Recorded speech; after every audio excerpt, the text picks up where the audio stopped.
Très bien, merci. Je suis heureux de te revoir. Moi aussi. Bon.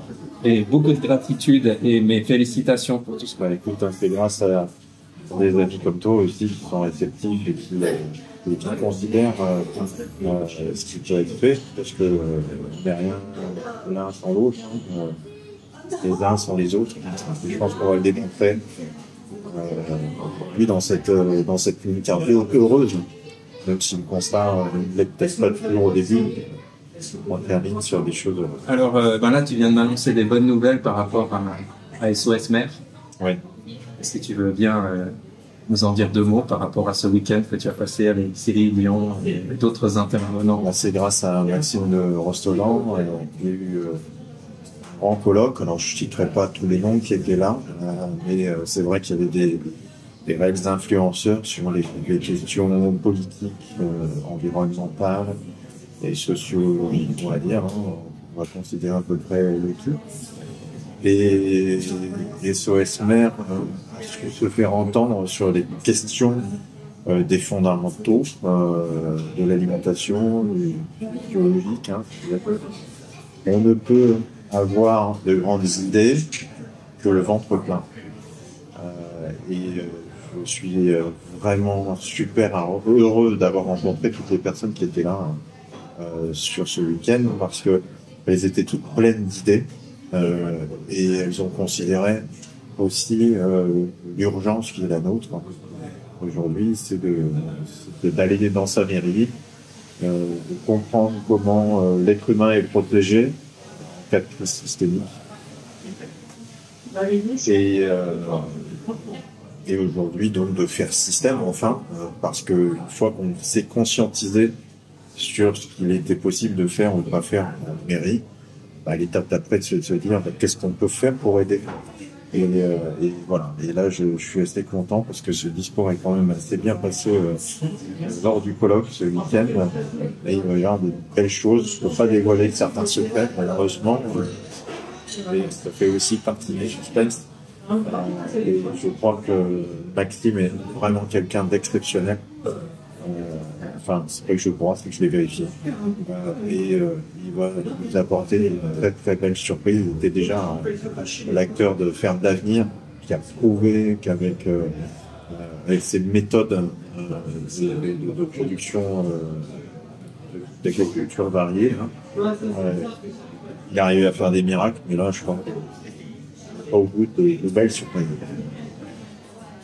D'accord, donc c'est un principe qui est basé sur des applications réalistes pour tout le monde, et dans laquelle chacun et chacune peut trouver son rôle, quelque chose à sa mesure, qui permettent en fait d'intégrer et de répartir la responsabilité, de garantir en fait un minimum vital, mais au-delà de ça, de pouvoir aller sur une transition qui nous permettent d'être plus indépendants, si je comprends bien, plus résilients par rapport à tout type d'événements qui pourraient et qui vont de manière assez inéluctable, je crois qu'on se rend compte chaque jour un peu plus, rendre les choses et la vie un peu plus complexe et compliquée que ce qu'on a eu l'habitude jusqu'à maintenant. Alors, pour rebondir sur ce que tu viens de dire, préciser, j'ai envie de rendre un petit hommage à Jean-Pierre Boulle, c'est celui qui a écrit le livre Turn. Il raconte à travers son roman l'histoire d'un astronaute qui est bloqué dans l'espace et qui ne peut plus revenir sur Terre, qui peut transmettre des messages mais ne pas en recevoir. Et il est, on va pas dire victime, mais il vit un overview effect. L'overview effect, c'est le fait de voir dans cette obscurité la Terre tourner, ce truc bleu, vivant, sans frontières. Et l'astronaute, de toute sa poésie, va raconter ce que nous sommes, nous les humains, et que nous ne voyons plus. L'overview effect, pour revenir là-dessus, c'est quand les astronautes partent dans l'espace et chacun est tenté, suivant sa nationalité, d'essayer de retrouver des frontières en voyant depuis le hublot cette entité vivante, Gaïa, toute bleue. train de tourner comme ça dans l'espace. Et bien sûr, ils n'y arrivent pas. On ne voit pas les frontières et au bout d'un moment, ils sont frappés de cette magie de la vie au milieu de l'obscurité. Alors, tout ce détour pour dire quoi? C'est-à-dire qu'à la base, nous sommes des humains. Le fait de reprendre conscience que nous sommes des humains depuis l'espace, depuis la Terre, est extrêmement essentiel au défi que nous avons à mener là. Les questions d'écologie, de pollution de la planète, de destruction de la biodiversité. Il y a des fatalités aujourd'hui qui ont une tendance quasi irréversible. Et puis il y a notre impact, nous humains, qui peut changer certains paramètres, certaines fatalités, dans ce lot de fatalités. Et la première des choses que je voulais faire avec SOS Mer, c'est quasi alchimique, c'est faire reprendre conscience aux humains du degré de vulnérabilité dans lequel ils se sont englués, en pensant que, en imaginant que, et en n'ayant plus la ressource nécessaire pour être conscient de ce qu'est le réel. Alors, en fin de compte, avec SOS Mer, nous avons profité quelque peu du mouvement d'éveil des consciences des Gilets jaunes, j'appelle des bandes réfléchissantes, qui commencent à parler autour des ronds-points de création monétaire, d'organisation politique, de la société. Donc c'est toutes ces gens qui, jusqu'alors, étaient un peu déconnectés les uns des autres, qui vivaient l'humiliation d'être modestes dans leur tête, et qui n'osaient pas s'afficher, aujourd'hui s'affichent aux yeux du monde, avec une envie que ça change. Alors, j'ai dit profiter de ce mouvement-là parce que c'était pour moi essentiel de leur faire considérer ce que sont deux documents qui sont censés nous protéger. Ce sont le DICRIM, le document d'information communal des risques majeurs, et l'autre document qui est le plan communal de sauvegarde. Aujourd'hui, un maître, un magicien, son équipe communale n'a pas le pouvoir de télékinésie, de faire apparaître des miracles. C'est des gens qui essaient de faire le mieux qu'ils peuvent, et sans le soutien des administrés, sans une volonté humaine de faire société, ils ne peuvent pas assez bien protéger ces administrés. Donc on a tendance, nous, avec la société moderne, à fonctionner en silo, chacun dans son petit segment. Et là, il faut qu'on reprenne conscience que nous devons faire ce système, et le fait d'aller consulter en mairie le DICRIM, consulter en mairie le plan communal de sauvegarde, ça met en abîme qu'on est très mal protégé. On est très mal protégé, non pas parce qu'il y a une mauvaise volonté de nous protéger, c'est que, comme je le disais peu de temps avant, on ne peut pas tout faire avec peu de moyens. Donc, on s'aperçoit que, en consultant ces documents-là, la moindre crise systémique aurait à une augmentation du pétrole, du pétrole, et tout s'arrête. C'est-à-dire que l'économie des transporteurs fait qu'ils n'envoient plus leurs camions remplir des magasins. Les magasins donc ce type d'alimentation essentielle. On voit déjà comment beaucoup de gens se comportent avec moins 70% de réduction sur un pot de Nutella. Il y a des émeutes. Donc il suffit d'imaginer ce que ça peut donner ensuite avec de l'alimentation essentielle. Et pour autant, quand on consulte le crime ou le plan communal de sauvegarde, c'est pas vraiment pris en compte, en considération. Au contraire, on s'aperçoit que souvent dans les gestions de crise, que le crime c'est plutôt des risques géologiques, inondations, sécheresse, tremblements de terre, en considération.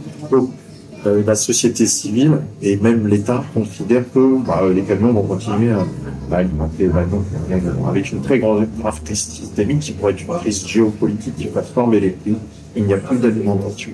Alors qu'est-ce que ça a comme effet d'aller se confronter avec de l'anxiogène comme ça? Ça a pour effet que les gens, typiquement les gilets jaunes, mais pas que, qui vont découvrir ça, se dire mais waouh, on est en danger de famine. Ben, c'est très bien. C'est un mal pour un bien. À partir du moment où on se conscientise sur une cause négative, Elle n'est plus qu'une illusion, elle est une réalité pour les gens, ils nous sur le bout du nez. C'est plus facile d'infiltrer l'intérêt personnel pour qu'il rejaillisse sur l'intérêt général.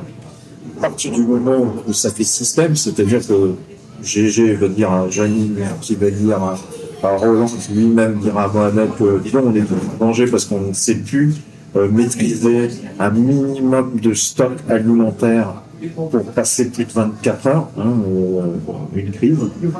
Les gens vont commencer à alimenter de bonnes idées les mairies. Et en plus, on renforce la loi. Force doit rester à la loi. Le crime, c'est obligatoire. La recommandation des Nations Unies, c'est de passer une crise 72 heures. C'est une recommandation qui est faite à tous les humains. D'avoir des stocks, mais c'est pas évident d'avoir des stocks. Il vaut mieux, pour assurer le maximum de protection, faire société, s'organiser. Et ça, donc ce constat anxiogène permet cette étape d'après. Il permet de se dire, mais on va faire ce système. On va aider la commune à identifier là où elle pourra avoir du stock d'eau. Parce qu'on sait par exemple la filtrer. Les jardins, nous, on est d'accord de vous faire des bocaux de nos cultures pour vous aider en cas de crise. Et là, on refait société. Oui. Alors, c'est vrai que ça fait un bond en avant dans la considération de notre place dans l'écosystème. Pourquoi ? Parce qu'à partir du moment où on commence à se reconscientiser comme ça, on commence à limiter tout un tas d'impacts. Plus nous avons de camions qui font 5000 km pour nous ramener des courgettes, plus la terre se réchauffe. Plus on va passer par un circuit court, plus il y aura d'attrait à ce qu'on désemplisse des villes qui sont en surpopulation et très peu résilientes. Pareil, c'est 3 jours de résilience alimentaire. Au-delà de ça, les gens vont migrer d'un seul coup vers les campagnes et c'est dangereux, sans préparation. Le circuit court va refaire des bassins économiques autour de la résilience. Et ça n'exonère pas les grands acteurs de nos sociétés, les grandes entreprises, de faire système avec ces grands élans de la réécriture de notre société. Au contraire, ils ont plutôt intérêt à prendre en considération que les gens de la base, sans que ça soit péjoratif, vont penser autrement. Tant que nous sommes illusionnés par l'idée qu'on va toujours avoir plus d'énergie, que tout va continuer comme avant, nous sommes vulnérables. Si nous sommes conscientisés, nous devenons très forts. Très forts parce qu'on est force de proposition, force de système. Et ce que je disais ce week-end, c'est qu'on doit prendre tous les acteurs de la société, pas faire l'un contre l'autre. Les défis écologiques sont tels, de la biodiversité, la terre qui se réchauffe, les migrations qui sont à prévoir, parce que de plus en plus des terres seront arides et incultivables. Donc la conscientisation va nous rendre forts, rendre capables de nous reconnaître en tant qu'humains. À partir du moment où on fait ça, on met en branle tout un tas de leviers économiques, politiques. On réécrit, là cette fois-ci j'entends beaucoup parler de riz, on réécrit l'intérêt général, mais pas le ventre vide. C'est pour ça que j'ai dit à Étienne Chouard, quand je l'ai appelé, vous m'inquiétez, parce que si vous pensez qu'avec des lois, vous allez faire tomber une oligarchie, au contraire, vous faites que renforcer cette oligarchie avec un jeu stratégique où on vous laisse vous prendre le pouvoir, où on vous coupe les vivres. C'est pas 68 millions de Français qui sont gilets jaunes, une frange des Français qui va dire, mais moi je veux que mon confort revienne à la normale. Et en fin de compte, tous les gens qui ont essayé de faire du bien vont se faire laminer par ceux qui veulent un retour à la normale. Et en fin de compte, personne n'aura gagné. Au contraire, une oligarchie dans une forme de fuite en avant va s'ancrer encore plus. Donc, il faut considérer d'abord la résilience. La résilience, c'est donc la capacité à passer une crise, remettre la main sur notre alimentation, mais avec tous les acteurs. Attendez, vous, les grands acteurs qui font fortune aujourd'hui, demain, avec le monde qu'on va le faire, ça risque d'être comme le film le Short. Hein. Personne n'avait vu la crise des subprimes, seuls quelques-uns dans le film, misent sur l'inverse, et puis c'est eux qui ont raison, et tout le reste a perdu. Les marchés financiers, c'est très instable, c'est très volatile. Alors, mais on parle d'un monde VUCA, voilà. Plus ça va, plus le monde est volatile, il est incertain, et il faut en permanence être en veille pour comprendre ce qui va être demain ou l'heure d'après. Donc, il est important de renforcer les fondamentaux. Nous sommes forts, nous sommes résilients, nous ne risquons pas de nous faire avoir par des idéologies que nous ne voulons pas. On passe donc, ça c'est l'échelle individuelle, mais qui va très vite vers le collectif. Quand moi je l'ai décidé, que mes amis l'ont décidé, c'est un phénomène de radiation. On commence à convaincre, puisque nous ce qu'on fait avec les SOS Mers, c'est qu'on dit aux gens des grandes villes d'aller vérifier le document, comme on dit, à ceux de la ruralité, aller vérifier le même document. Et puis, naturellement, comme je le disais, ce qui se passe, c'est que les gens, quand ils ont pris conscience qu'ils étaient vulnérables, ils ne veulent pas rester vulnérables, donc ils se renforcer. Et à partir de là, on peut commencer à interagir, se dire, mais nous, en ruralité, on peut aider aussi les gens des villes, au cas où. Donc là, je fais un peu de promo à entraide-humanum.org, qui justement vise à mettre en relation des ruraux sans que ce soit péjoratif, avec des urbains sans que ce soit péjoratif, et des gens tout simplement qui ne vivent pas dans le même monde, dans les mêmes contextes, et on essaie de les faire s'entraider au préalable de grandes crises qui inévitablement nous arrivent, y compris géopolitiques. Donc on fait première étape à l'échelle individuelle, collectif, organisation sociétale, et puis donc impact environnemental. Voilà. Parfait. Donc là, on arrive au niveau de la consultation. En mai, quel va être le premier rapport en fait? SOS Mer, quelle va être la question du maire, quelle va être la réponse? La question du maire, on n'a pas beaucoup, je te dirais, parce que les maires ont tellement de pression qu'aujourd'hui, il y a un maire sur deux qui veut se représenter, donc c'est dramatique. S'il y a bien une démocratie, c'est celle de la démocratie directe, avec le maire qui a porté de main de ses administrés. Surtout en ruralité, dans des villes de toutes petites communes de 100 habitants, c'est pas de forme. Et ça, c'est vraiment ceux qui connaissent le mieux le terrain, les maires. Quand nous, on arrive à SOS Mer sur leur boîte mail, en disant, écoutez, vous voulez assister à une conférence, j'ai oublié de voir le mail. Parce qu'ils disent, SOS, oh là là, encore des problèmes. Et puis en plus, maire, c'est pas SOS, les administrés, il faut aider votre maire parce que c'était trop loin à écrire. .org. Mais c'est vraiment dans cette démarche. Mais il y a des maires extrêmement courageux, ceux qui ont fait notamment quelques conférences avec nous. Je pense à Jean-Claude Metz de Bunkersheim, de Joe Spiegel de Kingersheim. J'ai eu à rencontrer ce week-end Monsieur Carême de Enceinte, et je pense qu'on va avoir une conférence bientôt ensemble. Ces maires-là sont exemplaires. Toute l'année 2018, on avait cette stratégie de faire une mise en lumière des maires exemplaires, ceux qui travaillent à transformer la société. Bien sûr, à l'écoute de tout ce que je dis, il y en a qui disent « Moi, mon maire, il est pas sympa, et puis c'est la mafia locale. » On s'en fout. 2020, il y a des élections. Si j'ai dit qu'en 2018, la stratégie était celle de la mise en lumière des bons, impliquer un contraste de ceux qui font pas le boulot, cette année, 2019, ça va être un peu plus corsé. Pourquoi ? Parce qu'on continue à faire un travail de lobbying auprès des maires pour leur donner des solutions et surtout impliquer les citoyens à aider l'équipe communale. Mais 2019, on y rajoute ce que j'ai dit, consultation du DICRIM, pour ceux qui ont rempli le DICRIM, les mairies ont rempli le DICRIM, c'est un mauvais point.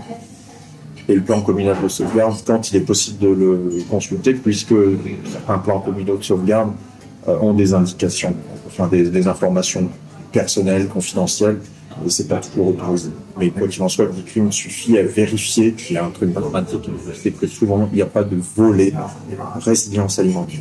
Et c'est absolument aberrant, irrespectueux des alertes qui sont lancées par les scientifiques, illégal au regard du droit. Je le répète, le maire est officier de politique judiciaire à l'article 16 du Code de procédure pénale. Et il y a plein d'autres textes qui régissent sa fonction. Et il a une obligation de protéger ses administrés. C'est pas négociable. En 2019, on montre un petit peu la pression quand même. De plus en plus de gens vont aller vérifier les décrets. Tous ceux qui ont pas fait le boulot. Et 2020, bon, là on arrive aux élections municipales. Au besoin, on armera intellectuellement l'opposition. Quand on dit armer intellectuellement, c'est-à-dire qu'on fera ressortir toutes les mises en danger et tous les non-respects. Cette année, c'est celle de la prise de conscience. C'est-à-dire que les administrés, de plus en plus, même l'opposition au maire, et même le maire lui-même et son équipe municipale, a un faisceau d'opportunités avec un faisceau de solutions qui lui sont présentées pour faire le système autrement. Nous, on ne veut pas distribuer de mauvais points. On veut que les gens se fassent leur propre idée. Être maire, c'est beaucoup de responsabilités, c'est déjà une relation au pouvoir central qui est compliquée. Donc, il ne s'agit pas de venir en plus affaiblir nos maires. On a besoin de nos maires. Et sur la proportion de maires, qu'est-ce qu'il y a comme mec bien, de femmes bien. Oui. D'ailleurs, j'espère qu'il y aura de plus en plus de femmes maires. Maire de famille, maire de commune. Parce que c'est vraiment la démocratie directe. S'il y a un problème systémique, et il y aura des problèmes systémiques, le maire, c'est ce qui va rester de l'État. C'est-à-dire que le préfet sera peut-être débordé parce qu'il y aura des crises de partout. Le ministre, c'est quand même pas facilement accessible. Le technocrate de Bruxelles, on n'en parle même pas. C'est trop loin tout ça. Par contre, le maire, au moindre désordre systémique, ses administrés vont venir lui demander, mais monsieur le maire, qu'est-ce que vous avez prévu pour nous? On avait confiance en vous, puisqu'il y a des lois pour nous protéger. Qu'est-ce que vous avez fait? Ceux qui vont pas être capables de répondre. Moi qui ai été garde du corps de président, donc qui ai fait de au niveau, je m'inquiète de ceux qui ne sauront pas répondre. Face à une fois, la garde du corps ne sait rien faire. C'est pas possible. Donc, au bout d'un moment, tout c'est raisonnable, et je pense qu'on est justement en 2019 sur cette voie de la raison, et on va arriver à du résultat très vite. Pourquoi? Parce que le droit permet le droit d'expérimentation des communes. Et le droit d'expérimentation des communes donne la possibilité d'expérimenter. Alors expérimenter quoi? Justement, le fait d'augmenter l'indice de résilience et de faire se réduire l'indice de vulnérabilité. Voilà, on y est. Ne serait-ce que par cette prise de conscience populaire de ces problématiques-là, on va avoir un impact planétaire. La France, alors je reprends la belle formule d'un général qui se reconnaîtra, il m'a dit: la France universalise ce en quoi elle croit. Si les Français sont capables de faire quelque chose, bien des pays sont capables de faire la même chose. On a la chance d'avoir une langue qui est parlée dans plein de pays, et toi-même, et moi, partageons cette langue, bien que nous soyons de deux pays différents. Bon, merci. Donc, on a fait le parallèle entre les mères M-A-I-R-E et les mères M-E accent grave R-E, ouais, qui représentent la famille. Donc, que ce soit une mère, que ce soit un père, un chef de famille, Dans quelle mesure, bon, on a compris qu'il y a une implication là, actuellement qui est demandée, qui est attendue, qui est nécessaire pour soutenir justement toute la mise en place par ces services communaux. Et qu'est-ce que tu pourrais rajouter par rapport à ça pour les questions justement de préparation personnelle? Parce que là, il y a une histoire d'interaction avec la commune, mais au niveau individuel, au niveau des cercles très proches, qu'est-ce qu'on peut directement mettre en place pour la résilience? Alors, dans un univers très dégradé, nous, c'est ce qu'on considère. C'est bien qu'on a un problème systémique, un problème d'approvisionnement. Dans un univers très dégradé, le plus grand guerrier, c'est la femme. Souvent, à travers l'histoire, on a vérifié que celle qui était le juge de dernière instance, de dernier espoir, c'est la maman qui protège la famille quand l'homme est parti sur le champ de bataille et on n'est pas revenu. Et à double titre, c'est la plus grande des guerrières parce que c'est celle qui est capable de projeter, la mère est capable de projeter une vision d'avenir, puisqu'elle recueille elle recueille le soir souvent les confidences de ses enfants, leurs inquiétudes, leurs espoirs, leurs rêves. Et elle est capable de les condenser et guider le monde puisqu'elle le porte sur ce qu'il faut faire. À titre individuel, le fait que moi, justement, j'ai beaucoup de mamans qui m'écrivent sur ces histoires du crime, je sais que le monde va changer. Elle porte le monde et doit la tête. Nous sommes tous issus d'une femme. Hommes ou femmes, nous sommes tous issus. Le fait qu'elle considère aujourd'hui qu'il y a une guerre à mener contre l'insouciance est une assurance que le monde va bouger. À titre individuel, qu'est-ce qu'il faut? C'est refaire ceci. Je parlais de l'entrée de Maslow, il faut se reconsidérer comme interconnecté. Notre problématique aujourd'hui, c'est l'individualisme. Et l'individualisme nous amène que vers des cris noirs. La maman est capable de partager un repas. La maman est capable de faire pour la famille. C'est un peu le rétrograde, ce que je dis, c'est un peu caricatural, mais c'est quand même ancré. On a des sociétés modernes ici chez nous, mais quand je vais en Asie centrale, je retrouve ces fondamentaux ancestraux, et on voit bien que ça tienne la famille et le pays, c'est les mamans. Donc il y a besoin de ce féminin qui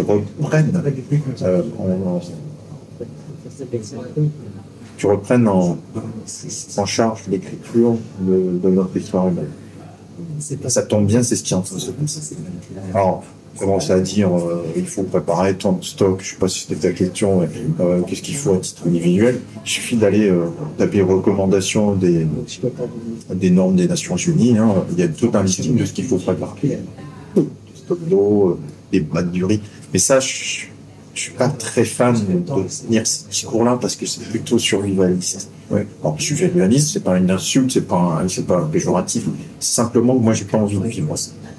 C'est sur de court terme. C'est du court terme, ça n'a aucune chance d'être heureux. Enfin, on va déjà avoir assez de drames et de crises naturelles. C'est-à-dire qu'on va plus pouvoir cultiver comme avant, partout dans le monde, comme on pouvait le faire avant. Donc, ça sert à rien de s'en rajouter une vision à la Mad Max. Il faut pas être naïf. C'est la dernière des choses que je sois. Mais il faut créer un fameux récit qui soit heureux, c'est-à-dire où on puisse faire ensemble quelque chose qui va faire que notre planète, qui est là d'un point pareil, ne devienne pas un enfer à vivre pour ces enfants qui, eux, ont envie de vivre sur cette planète qu'on jusqu'alors on leur a empruntée. Donc, si on veut avoir des informations, il taper pour les stocks après pareil, il suffit de taper fairface 72heures.fr ou .org. Je me rappelle. C'est un site qui est très bien fait par le Haut Comité français de la défense civile. Vous avez tout le listing de ce qu'il faut préparer. Mais moi, je pense qu'on peut négocier autrement. Et non, négocier l'entraide autrement. On peut rendre tellement sympathique la ruralité dans ce que je définis comme les nouveaux parcs des transits attractions. tellement sympa, ces endroits, qu'on n'aura pas besoin d'avoir peur. On n'a plus besoin d'avoir peur, ça ne nous empêchera pas de vivre des choses un peu désagréables. Mais c'est de la manière dont on les aborde qui va faire que ça se progressira. On a besoin d'émotions nouvelles et de belles émotions. Alors, quand je parle de transi-attraction, c'est typiquement. Demain, le pétrole est à 2 €. Combien de voitures vont circuler? Qu'est-ce qu'on en fait? Quand je le suis, bien sûr, j'ai posté les mecs qui font des piscines avec des anciennes voitures. Des conteneurs là, qui arrivent en masse sur des énormes bateaux, des super conteneurs, des super bancaires. Jamais. Il y a des mecs qui en ont fait des maisons fantastiques. Ils ont empilé. Qu'est-ce qu'on fait des camions? On fait des habitations, voire des méga caravanes où en communauté, on va continuer à pouvoir aller voir d'autres personnes. On va pas tous rester toujours au même endroit. Parce qu'on fait du chanvre, je parle pas de cannabis, hein, c'est la même plante, du chanvre légal, des pollués les sols, en faire des terres, des maisons de hobby super. Ça va être simple, les parcs de la transi-attraction. Expérimenter quand on est un urbain qui court un peu comme un hamster dans sa roue, du berceau à la tombe, et c'est une garnie d'argent qui ne sont pas tout à fait heureux. Alors on va lui proposer d'aller faire un petit tour en attraction, dans un parc d'attraction où on voit la vie différemment. Où les gens vivent bien, mangent bio, ils sont bien. Et ils travaillent pas, ces gens? Si, ils sont occupés, c'est pas du travail. Alors, comment tout est possible, puis justement, ce sera des lieux de débat. Bon, mais on nous a menti sur ce qu'on était et notre rôle sur Terre. Peut-être pas qu'on nous a menti, mais il est peut-être temps de faire autrement. S'organiser autrement. De contrecarrer cette statistique atroce qui date il y a 2 ans. Je ne sais plus quel journal connu avait fait une enquête auprès des Français et plus de la moitié des Français estimaient à la fin de leur vie passer à côté de leur vie. Moi, ce que j'ai envie, c'est que de plus en plus de gens se disent qu'est-ce que ma vie était bien. On a un ennemi commun, c'est rien de plus fédérateur qu'un ennemi commun, c'est notre insouciance. Celle qui nous amène à détruire non plus. Maintenant, c'est identifié. On fait 1000 bornes, on n'a plus un moustique si on pare-brise. Bon, il y a bien un problème de biodiversité. On va avoir des catégories. Le temps qu'on a à vivre, qui ne doit pas être court, hein, le temps doit être heureux même. Heureux. C'est le meilleur indice de sécurité qu'on puisse avoir. Co-créer du bonheur à perdre. À partir du moment où on co-crée du bonheur à perdre, on est tout l'inverse de ce qui rend les gens fous de douleur et qui, à travers leur mort, essaient de donner un sens à ce qu'ils n'ont pas eu dans leur vie, ce sens. C'est quand on n'a rien à perdre qu'on est désespéré. Alors moi, ce que je veux, pour que la sécurité soit effective et qu'on arrête de se raconter que la protection, c'est de plus en plus de plus en plus d'immeubles sécurisés. C'est du bidon. Ça ne tient pas la route 2 minutes. Puis moi, je suis un mec de l'opérationnel, donc il faut le certifier. Voilà. Demain, ce qui doit être bien, c'est le bonheur. Ça, c'est de la sécurité. C'est de la sécurité. Comment on fait société avec des gens qui n'ont absolument rien à voir. Moi, j'aime bien faire des caricatures. Et là, je dis, mais comment on va faire s'aimer des zadistes et des millionnaires? Et comment on va leur faire comprendre à travers là, ils ont tout à faire ensemble dans cette nouvelle société qui va exister dans les